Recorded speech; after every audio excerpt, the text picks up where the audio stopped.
Peace and blessings. This is Lisa Marie Goodson of the Blackberry Beauty Transformative Academy, Ancient African Wisdom for the Modern Sister. You know, y'all, I was thinking about these fans. I didn't get this fan, but I got some of the fans that I do have. I got them from the Dollar Tree. And I was thinking about how, you know, I never used to have fans. I mean, I don't remember being in California and seeing like women my age or younger having fans, but I noticed that on the camping trip, all the sisters had like these beautiful fans. And I was wondering, I was like, is this like a southern kind of thing, or just where it's really hot, people tend to have fans? But I really brought it all up to say how feminine and beautiful it is to have a fan. Like, that is such a feminine, goddess thing. Like this kind of fan, or these types of fan, I mean, you're not going to see too many guys with this fan, right? You know, it's definitely a woman's thing, and I think, like I said, I think a divine feminine thing. It's very mysterious. It's sensual. It's girly. It's so many wonderful things that I love about this fan. So, and I just wanted to share that. Go out and get your fans. I've been going to different Dollar Trees. They say as soon as the fans come in, they go. And I remember when I first got the fans, I sat here and I thought I should have taken all of the fans. I should have got as many fans as I could, but I didn't think about it. And now that I go look for them, they're like, oh, the fans, everybody, the fans come and they go so quickly. And I was thinking like, wow, that's too cool. And yeah, it's beautiful. As you can see, we're on the land. I don't know why I don't come out here enough, because I can't get myself so busy that I forget what's important. You know, what's important is this nature. You know, I told my husband, I just want to really just sit here for a while. And I'm so glad he turned on the camera so you can sit here with me. But this is where it's at. This is really where it's at. You know, I wanted to talk about beauty and the idea of beauty and health.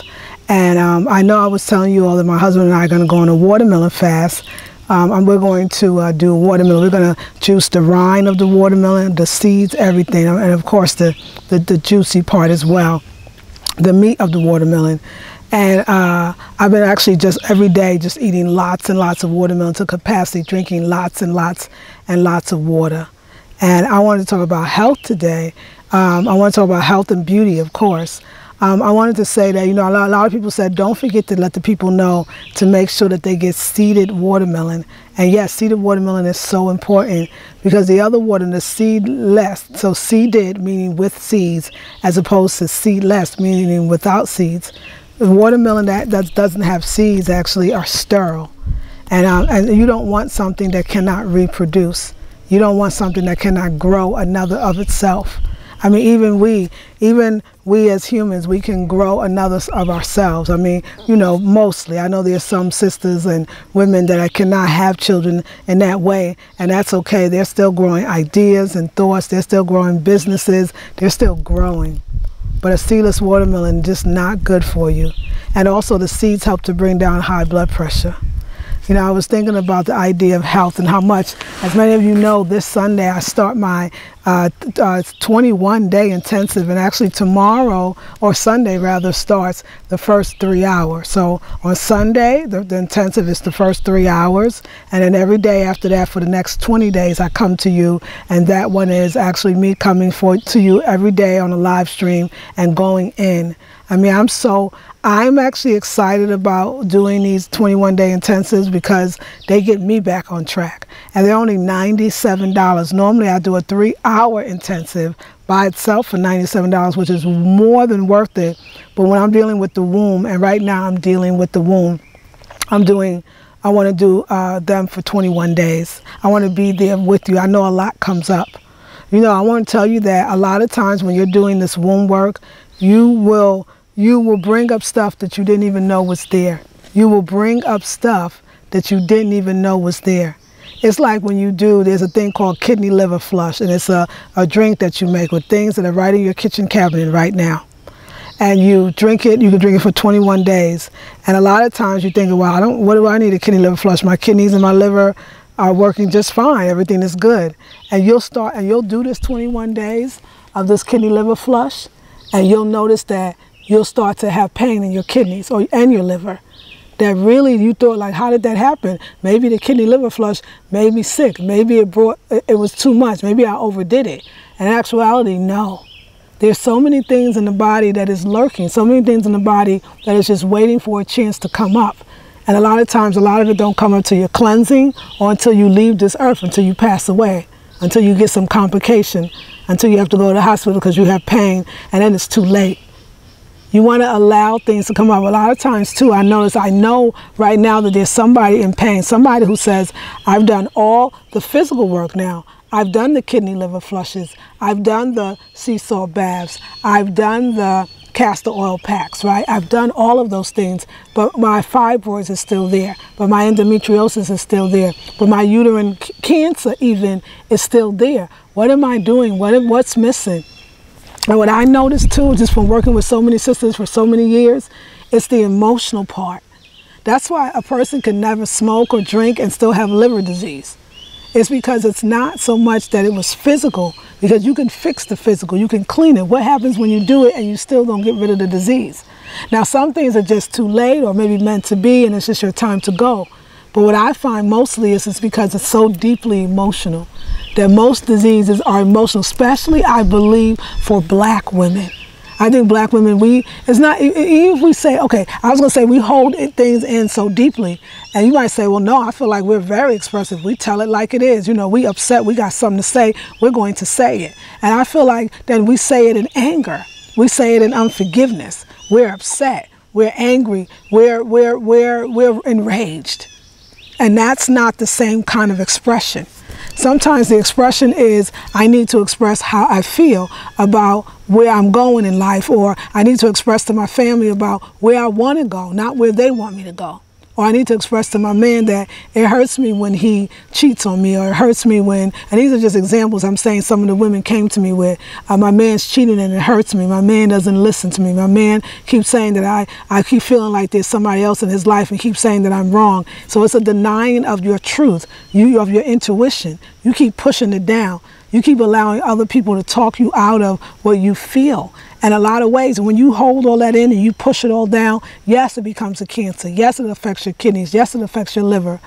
So in this Sacred Beauty Intensive that starts this Sunday, July 2nd from 2 to 5 p.m., I'm actually going to really be working on the deeper parts of ourselves, because I'm working on the deeper part of myself. Every time I get any kind of feeling or something in my side or pain in my chest, or even my breast might be aching, or whatever it is, I know before I get afraid, I start to look at, where am I not speaking my truth? Where am I not asking for what I want? Where am I fearful? Because that's the point. If you can get that, if you can work on that and then let it go. You know, I was talking to one of my clients, again, one of my favorite clients, long-term client, and she said to me, you know, she's 62 years old and she's retiring from a job that she was working, a government job, for 35 years, between 32 and 35 years. And she talked about this idea of forgiveness, and she really talked about the idea of forgiving yourself. She says, I think it's a lot easier to forgive someone else. It's more difficult forgiving yourself. And I don't know, that just stood to me so much. I know we talk about we got to forgive ourselves, we got to forgive others, we got to forgive ourselves. But that forgiving yourself, that part, I think most of us are so busy doing our best. Some trying, which never going to happen, right? And some really doing their best to forgive others. When in actuality, if we forgave ourselves, we'd actually forgive others, and at the same time. That this is the most important thing in your life, is you. And not just the physical you, but the emotional you, and the spiritual you, and the mental you. If you've been diagnosed with some type of disease, whether it's minor, so-called, something you have to just live with, or something really what we call so-called fatal, right? Before you panic, before you start going into negativity, before you get depressed, know that you have to see yourself already healed. You have to know that you are willing to do the work to get down to the root of the disease. And I'm willing to do the work.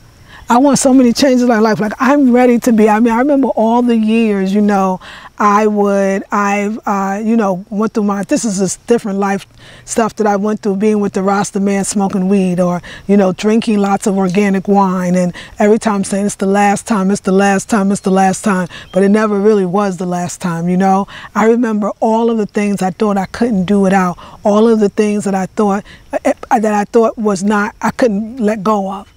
And because I've let go of those kind of physical things, I realized that those were easier. So in a sense, I'm looking at letting go of those as forgiving others. The hardest stuff was doing the emotional work, the work that allowed me to go down to the root of it. And that's the forgiving myself work.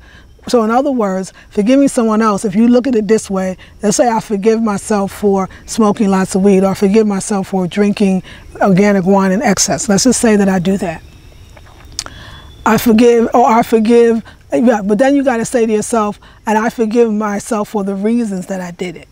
You got to let go. You can't hold on to, well, I did it because I was sad, or I did it because I was afraid to be alone, or I did it because I was fearful. You got to stop blaming yourself. You got to stop making yourself feel like, oh my God, I wish that back in the day I was able to say no. You wasn't, but you are now. I wish back in the day I was able to speak my truth. You were not then, but you are now. It's like serious, like, I mean, I get it too. In other words, no regrets. Okay? It's okay to look back and say, I'm not doing that anymore. I'm so happy I don't do that anymore. Hallelujah, I don't do that anymore. But no regrets. It's the regrets that can kill us. And I didn't realize how deadly the regrets are. And also, when you regret, then you're not forgiving yourself. And you have to forgive yourself. I am on such a deep journey for me to get that ultimate health. I know why Queen Afua, or actually her book, Sacred Woman, called me back. I know the importance of getting up at 4, although I haven't. And what I've been doing since the camping trip, and even the days before the camping trip, is I've been allowing myself to sleep until I feel I'm well rested. Not getting up at 4. On Sunday, starting Sunday, and for those Sunday and the 20 days to follow, I'm going to do the 4 a.m. because I know the power of the 4 a.m. I know the power of the 4 a.m. and I will start. But right now I also know the power of rest. I think the most difficult thing for us as sisters is the balance of getting enough rest, but also getting up early, of also doing our sea salt baths, of also fasting, of also doing raw foods, and occasionally maybe doing cooked foods. I'm not really sure, but the balance, getting out in nature, but also having time to yourself and being inside and being indoors, loving your own space, decorating your space, making delicious foods, being with friends, again, then being in silence. Can you imagine why life is so difficult? Can you really see how life is so difficult? Who gets all of that right? Who does that well? It's a lifetime journey, and it feels like the older you get, hopefully, the better you get. Because I'm feeling that. I could regret the things that I've done. I could wish that I never did that. I wish I wasn't with this person or did that or wasn't there. I could do all of that. Or I could just release that and practice releasing it and letting go. Now, I could do that, and that would be actually more sensible. And that's what I'm doing. So that's what I'm practicing right now. I'm practicing the releasing and letting go. No regrets. No, I wish I didn't. No, that if I could do it again. That, if we could just focus on that. How powerful our healing, our half the healing, the physical healing, the way, the physical manifestation of your disease, it would be halfway gone if we could just let go of the I wish I didn't, I wish I could go back, I wish if I knew then what I know now, all that stuff. That's not even helpful. And I'm talking to myself because I want to live and live life abundantly, more abundantly. I want to live and live life fully. I don't judge anything anybody else do. That's their journey. What works for one may not work for another, and dang sure may not work for me. But I'm not trying to be raw or stay raw because I want you all to see me as a raw foodist. I'm doing it for me. I don't want to be a holistic practitioner so that you can buy my products. I want to be a holistic practitioner because that's what I came into the world to be. That is my divine purpose and my divine mission. And I don't want to sleep on that anymore. I would give anything. I don't never need to have another drink. I don't never need to smoke another joint. I don't never need to eat another cooked food if cooked food is not the thing. If that's okay to do that in winter, I don't know. I'm still experimenting with that. But I know right now to be super healthy is what I want. And what does that mean for me? In mind, body, and spirit. To love this, to be okay with this, to be good with this, to be great with this. To take care of this, to nurture this, to love it, to say no, you cannot come up in this yoni. No, you cannot bring, no, you have to let that go. No. No is a powerful word, and we don't say it enough.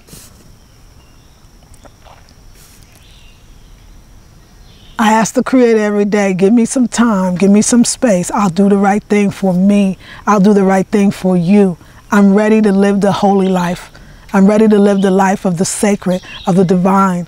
I'm ready to live that life, my version of it, the way I believe it should be expressed through me. So I ask you, are you sitting there watching my videos and thinking one day I'm going to join the course, one day I'm going to take the course? I don't know how to tell you that one day might not be here tomorrow, but your healing can be here today. This stuff is powerful and it's profound and it's very deep. I feel like, you know, looking back and just seeing after being here for, I think we've been here for what, 7 months now? Looking back and being here for so long, I mean, I really see it. I see, I was meant to be here. I was meant, all of this green and all of this healing is for a reason. And the reason is that I needed it. My husband needed to deeply heal our bodies, our mind, and our spirit. And I don't know from what, I don't know what lies within. I don't know any of that. I don't know. I just know that I'm not in the wrong place. And we wasn't sent here to buy this land. And we wasn't sent here to live here. We are loving North Carolina. And it couldn't have been, there's no time sooner that would have been a great time. This is the perfect time. And I'm tired of seeing the blessings and tired of receiving the blessings and not understanding the blessings. And not understanding what is required of me because of these blessings. I'm not living for anyone else, not even my clients. And I'm so glad because now I can really be my true self, meaning my true self is a holistic practitioner. My true self is a raw foodist. My true self is a womb priestess. The womb priestess of my womb. The health practitioner of myself. A raw food goddess for me. And the fact that you all are coming along and the fact that you all want this and the fact that you all are getting something great out of it, that's just the bonus. All right, y'all, I just want to let you know today is Thursday. I don't know what you're waiting for. It's $97 for all those people that be like, well, I got to do this and I got to do that. You are your priority. I mean, I heard a sister say my bills are my priority. And you know what? I hear you. I know what you mean. I know what you're saying. You are your priority. You are your priority. Just say it to yourself. Look in the mirror, sisters. I am my priority. I am the priority. I am my priority. You are your priority. And never forget it. All right, y'all. I'm going to just sit here, cut off the camera, and enjoy the sounds, the sights, the smells. And I'm going to be with the Creator and get my messages. And I'll be out so that I can able to give those messages or relay those messages to you. I love you all with all my heart. This is Lisa Marie Goodson of the Blackberry Beauty Transformative Academy, Ancient African Wisdom and Deep Healing for me and the Modern Sister. Peace and blessings.